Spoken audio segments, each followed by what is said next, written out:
Thank you for being here. Thank you for, we're here for just probably about half an hour. I'm going to take you through a series of my favourite Hollywood films. No, not quite. But I'm going to talk about engagement.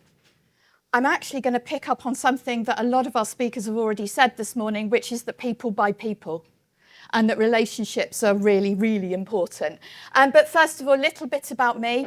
My name's Abby Spooner. I am strategy partner at Atlas. We are a subscriptions growth consultancy. We are 3.5 years old. But before that, I and all of my partners were publisher side. And we are trying to be the consultancy that we always wanted. People who would come in and give real, practical, achievable advice that would lead to actual growth. I'm obsessed by lifetime value.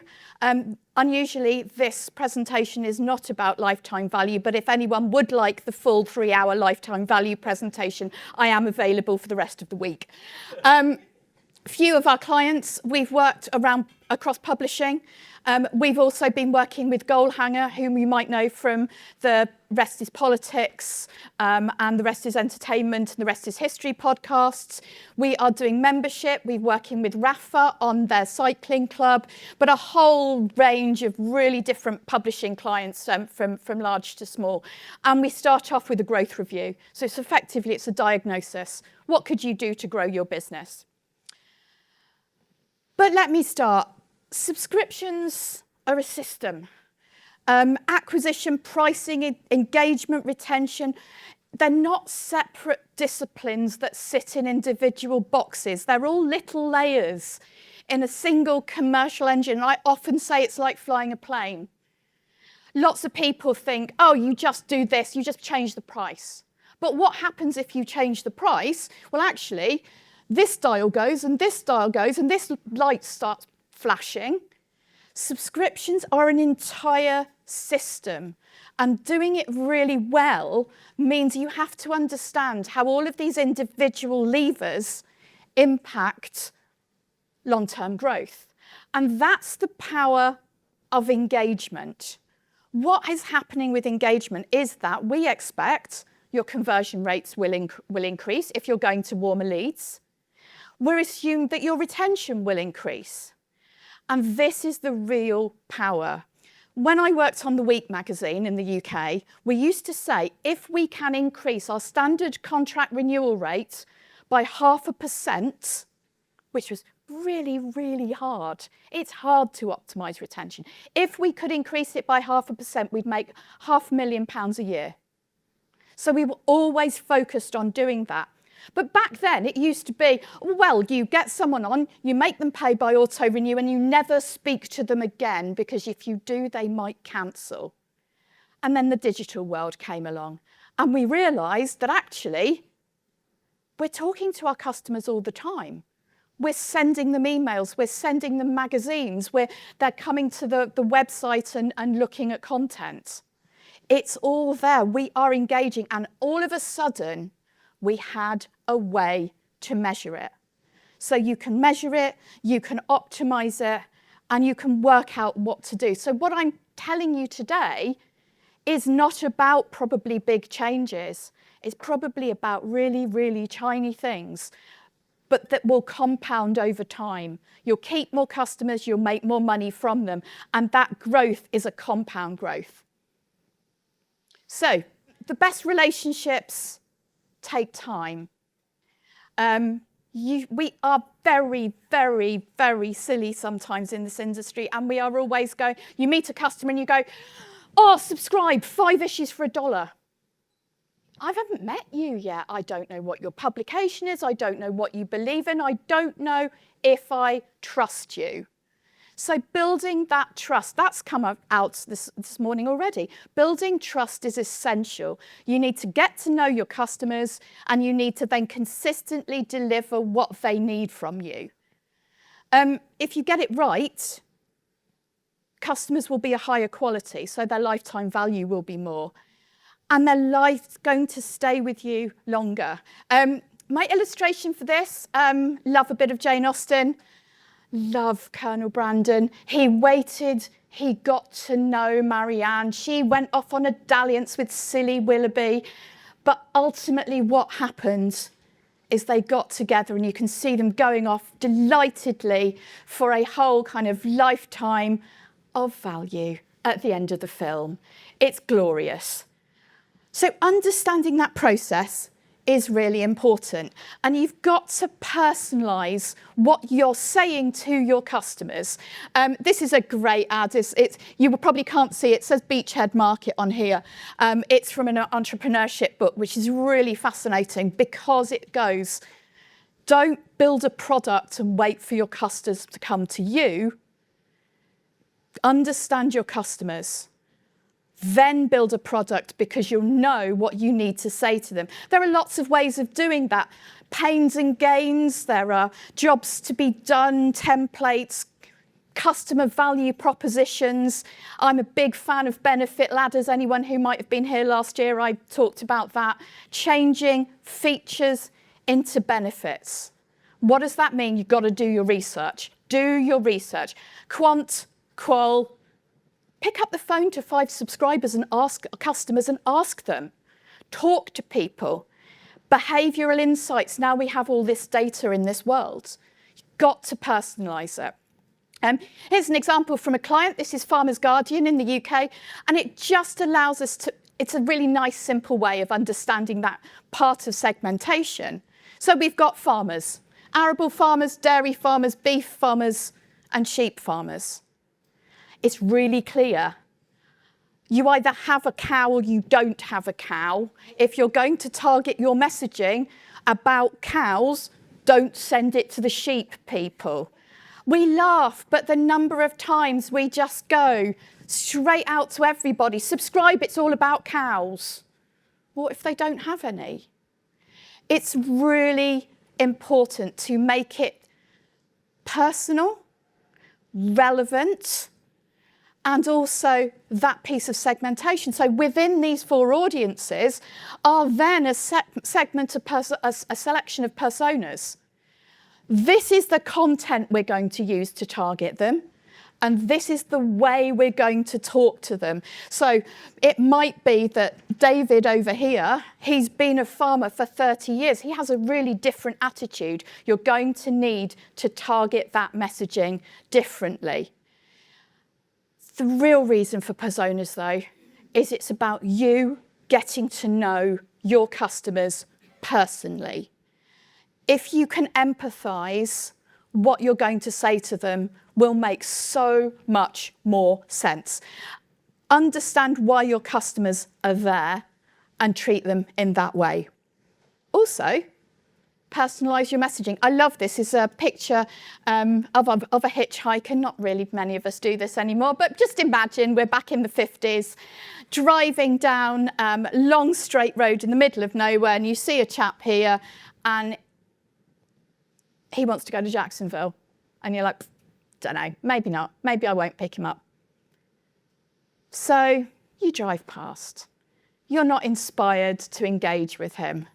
However, if you were driving past a chap here with a sign going, I want to go and see my mum for Christmas, it's a little bit more emotional. It's a little bit more inspiring. You might be, in a world where we pick hitchhikers up, you might be have more tendency to go with the story. And it's really like that for messaging. If your customer is sat in your e-commerce funnel, you probably do need to say, 3 issues for $1, subscribe now, here's your money back guarantee. If your customer hasn't even got to your website yet, you need something inspirational. You need something emotional to help them to engage as a cold prospect. And you've got to be really specific. It's got to be about the emotion of being here. Let's say it's a news publication. I want to be on top of what's going on. Join us. Learn about this. Get new exclusives. If it's a fashion magazine, this is what was on the catwalk last night. This is why you need to know. I need to be informed, I need to be inspired, I need to be, frankly, a little bit smug that I've got information that nobody else has. So that rational messaging, we are talking about retargeting, we're talking about brand search. But actually, that emotional thing has got to tie you into things. So be distinctive. No marketing presentation is ever complete without a marketing funnel. Here is mine. We are moving from unknown at the top for awareness, through getting to know you, the consideration piece, the conversion moment. So maybe that's as Colonel Brandon is finally proposing to Marianne. Nurture. I want you to stay. I want you to renew. And then finally win back. And you've got to tie the creative and the messaging and the content that you are using to that journey. This is some work from a client of ours, Irish News. Anyone heard of GAA? I'd never heard of it either. It's an Irish kind of football. It's Northern Ireland is obsessed with it. Gaelic rules. I learnt a lot. Armagh joined the club. It's a really emotional invitation to become part of their community. This opinion, Alex Kane, apparently if you're from Northern Ireland, you might have heard of him. I haven't, but our day will come. I've been hearing that for 70 years. It's a really engaging question. Should Donegal chase Division 1? All of these things are driving awareness and starting to drive consideration. This is the bottom of the funnel. Limited time offer, 50% off. Wrap up Christmas with the Irish News, give now. You can see that change in engagement through the funnel, and you've really got to think about how and what you're saying, because your customers' needs, yes, they might be there to get the latest information, but the way they need to be encouraged to stay changes through the funnel. But don't get it wrong. Anyone remember this one? This is where Joey invites himself over to the flat when he first meets Monica for lemonade. We do this a lot. You've got to build that trust and build that relationship. I often use the metaphor of going in for the kiss too fast. Literally, when you meet somebody, you get to know them. You don't immediately try to kiss them. Get it right with your customers and make that work too. And that relationship, once you start to build it, has got to be reflected in everything. So map out your own audiences. Here's an example from starting over here from unknown unpaid, unknown paid, known unpaid, and known paid. God, that starts to get quite confusing, doesn't it? But effectively, the relationship is probably moving in this direction. What you want to have is this known paid. And right now, that is why engagement is so important. AI, Google Zero, search is stopping our customers from coming to us. We need to build our own ecosystems, get that first-party data, learn about it, enrich it, and then talk to people in the right way. Listen, if a customer's told you what they're interested in, that's what you talk to them about. Watch what they're doing. There's behavioural data, and understand that relationship. The number of times that I get messages from magazines going, you might not have heard of us. I subscribed to you 2 years ago. Get it right. Make sure you've got it nailed. And make it relevant and engaging. I love this. He's got her, but it's the wrong message at the wrong time. She's in love. How does he think about it? It's painful, but make it relevant every time. Right message, right person, right time, and I'd also say right channel. This is a grid from Madeline at the audiences. If you're not following them, they're terrific, and now part of Darwin. Understand what role that content plays. Map it out. So this is the percentage of subscribers using the feature, or the impact of the engagement. Different content has different roles through the funnel. Plot it out. See what is driving customers. See what's encouraging them to stay. For most people on your website, probably 95%, they're not there to subscribe. But you can take them down the journey to subscription. For 5% of them, they're probably high usage and they are ready for that message at the right time. I really love this. There's lots of publishers out there who've started with that customer-centric model. This is, I'm sorry I can't share the content types on here. This is from a client who's happy for us to share it. It makes the point, but not the actual detail. But this is amazing. They looked at access to their website and what people were looking at. And then they looked at how that content was driving subscriptions. The blue content channel has only 13% of the page views, but it was delivering over a third of all subscriptions. Purple had just 4% and delivered 13% of subscriptions. Yellow, it really doesn't do much in terms of subs. So understand that balance between traffic and engagement. 55% of all subs conversions through content came from 3 different verticals for this client. We pivoted everything, we focused in on those verticals, and then we expanded. Low-hanging fruit. Take that engagement, informed by customer behaviour, but don't make it freaky. I mean, I once bought a ladder online, and for about a year afterwards, I was being served ads for ladders. You only need one ladder. It's like, oh, here's a ladder. Would you like one to be its friend? I'm going to change my number. I'm going to delete my cookies. It's got to be right. But one little warning, serendipity is so important. Go back to that Farmer's Guardian example. I might be a cattle farmer and I might mainly want to hear content that's relevant to me and about cows. But every now and again, if there's a sheep farmer doing something super clever, I want to know that too. It might be relevant.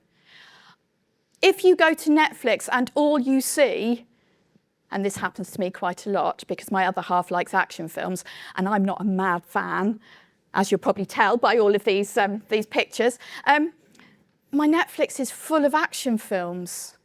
No, show me something unusual that I haven't seen before. Serendipity is just as important. Over-personalisation is not a good thing. There's a guy called Robert Scrobb who has a concept of the retention point.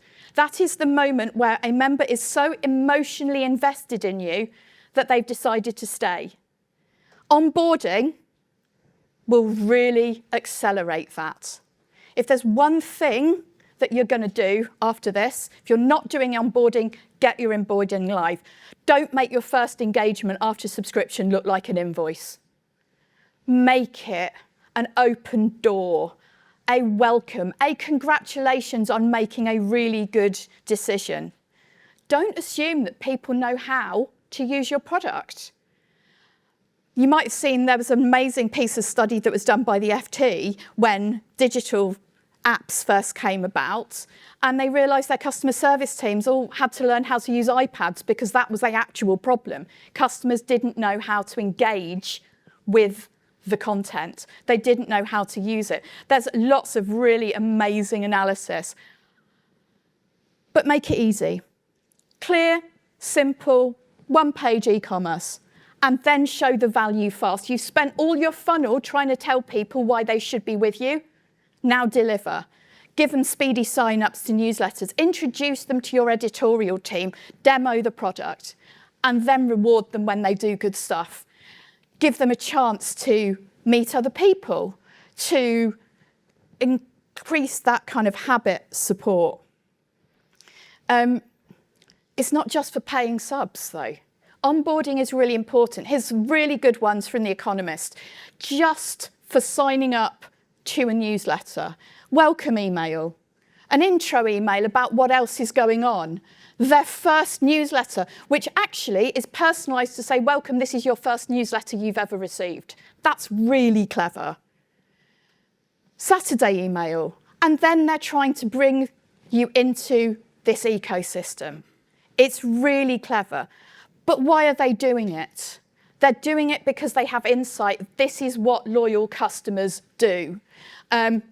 This is from the Times, from the Audiences Festival 2 years ago. They really built on this. They looked at opening the app, commenting, doing a puzzle, listening to a radio or a podcast or getting newsletters. And they understood what the take-up of those habits did to customer success. So how many did, for example, so most people opened the app, but it had some impact on trial conversion and 12-month retention. Very few people had listened to podcasts or radio, but look, the ones that did had a really significant uplift on performance. Understanding what loyal customers do allows you to build journeys that tell your new customers, this might be a great habit to get into. And of course, top of the class, The Economist really does this. You've got a simple start. Thank you for subscribing. That is the first message you get. Not this is what you've just paid, not here's your details, but we're really glad you're here. Choose your newsletters, one-click acceptance, really clear CTA. Welcome people, download the app. Number of people who still buy on desktop, perfect. Give them a QR code for downloading the app on their phone. That's really quick. Get them logged in as fast as they can.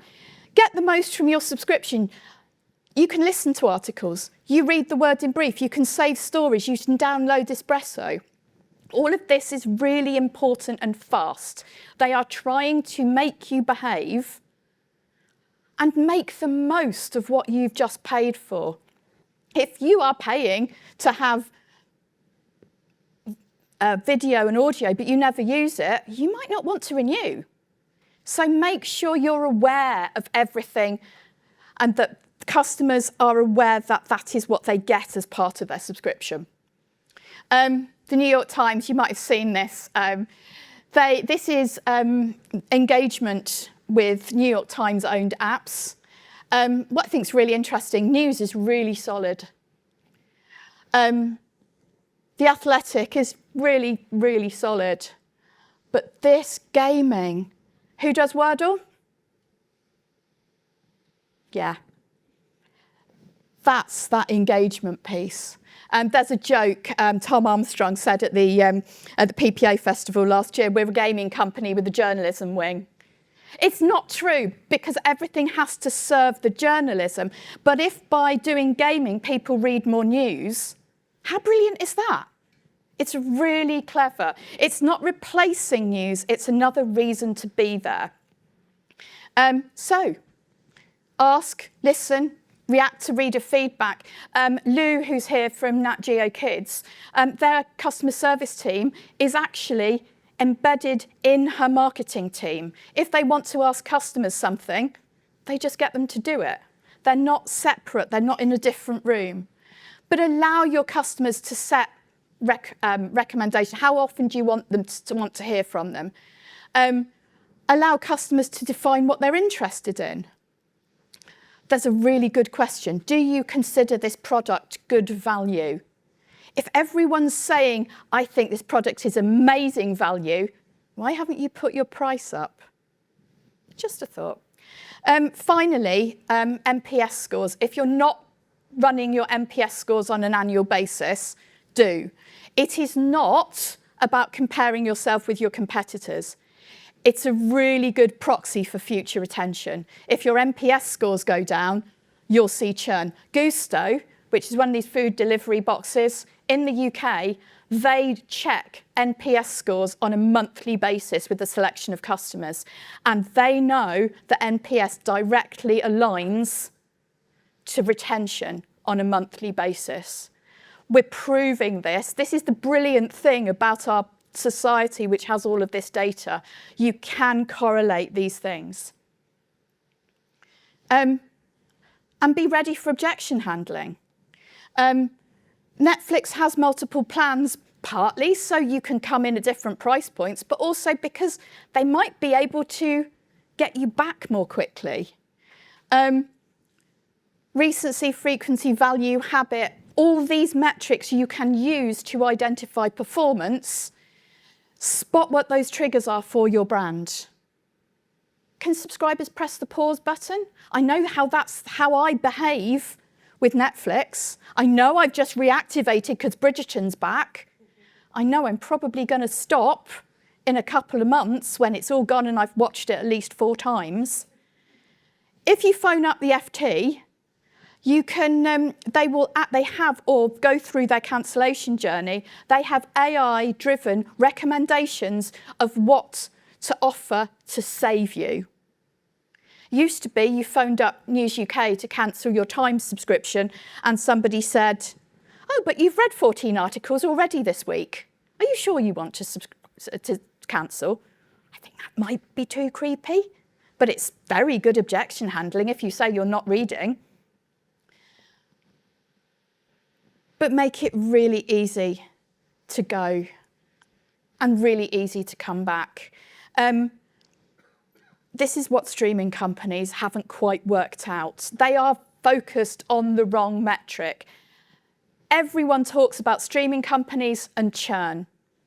They should be talking about streaming companies and reactivation, because I don't know about you, I dip in and out the whole time. I probably got 2 or 3 services at any one time. But legislation means we have to be really careful. That might make more people cancel, but it is the right thing to do morally and for our customers, and we should be customer first. Bit of friendly friction, that's fine. But inform afterwards, inform messaging by what you know about your customers. If someone's been with you 20 years, don't send them a win-back message that doesn't reflect that. Make them feel special. It's still a relationship. They've just left you for a bit, but they might come back. And also decide who owns that customer. Is it still a win-back? Are you still talking about retention, or have you gone into the new subscriber pot? But most of all, I use a face cream that I order online. And for 4 or 5 days a month, you can't order because they're doing shipping.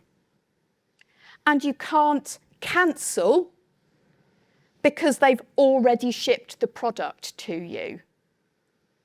What?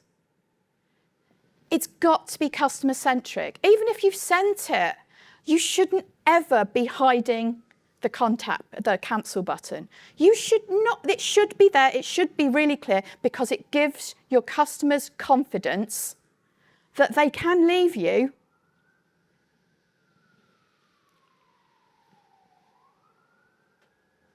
But you have the opportunity to come back. It's from The Godfather. You can never leave. If it's done in a really nice way, reflecting a relationship, that's absolutely fine. It's really powerful. The thing that's really interesting, think about Netflix and Stranger Things.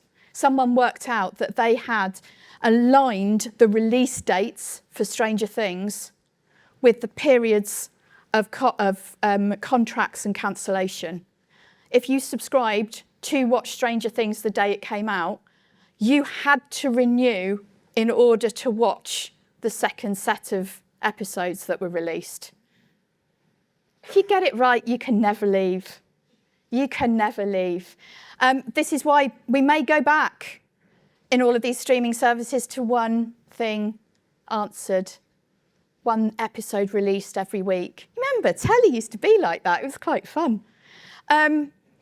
This is Robbie Kelman-Baxter. She is a genius, and I think she summarises this really well. This is about a relationship promise. It is a forever promise. This is the problem that I'm going to solve for you, my customer. you keep paying me and I will keep helping you to solve that problem. If you align everything, if you make your messaging personal, engaging and relevant, you will be feeding that engine. You will be making that system work and compounding that growth. But you've got to think customer first. If you think business first, you'll build products that customers don't want, which is rubbish. So it's worth truly knowing who your customers are. She was an ogre under all of that. And he knew and he loved her, and it didn't matter because he knew who she truly was. Bless them. So, 8 top tips. Get to know your audience deeply, understand their needs, and be able to differentiate yourself and your comms, both for your brand, but for your different audiences. Vary the messaging through the funnel depending on how your customer might be feeling about you, and understand the role that content plays in customer lifetime. If you know what your loyal subscribers' habits are, you can really start to accelerate that engagement process and hopefully drive those incremental gains in retention. But listen, your readers will tell you. You can ask them, you can watch them, and with all of these amazing AI tools now, we're going to start having things like synthetic audiences where you could technically ask them live. And finally, it's not about engagement, but never hide the cancel button, because effectively that says this relationship is a choice. I recognise this relationship is a choice. You can go or you can stay. We'd love you to stay. So, thank you very much. If anyone has any questions, please shout. If anyone wants to talk to me about my favourite films or disagree that Colonel Brandon is not Jane Austen's finest hero, please do be in contact. If anyone up for a growth review, give me a shout.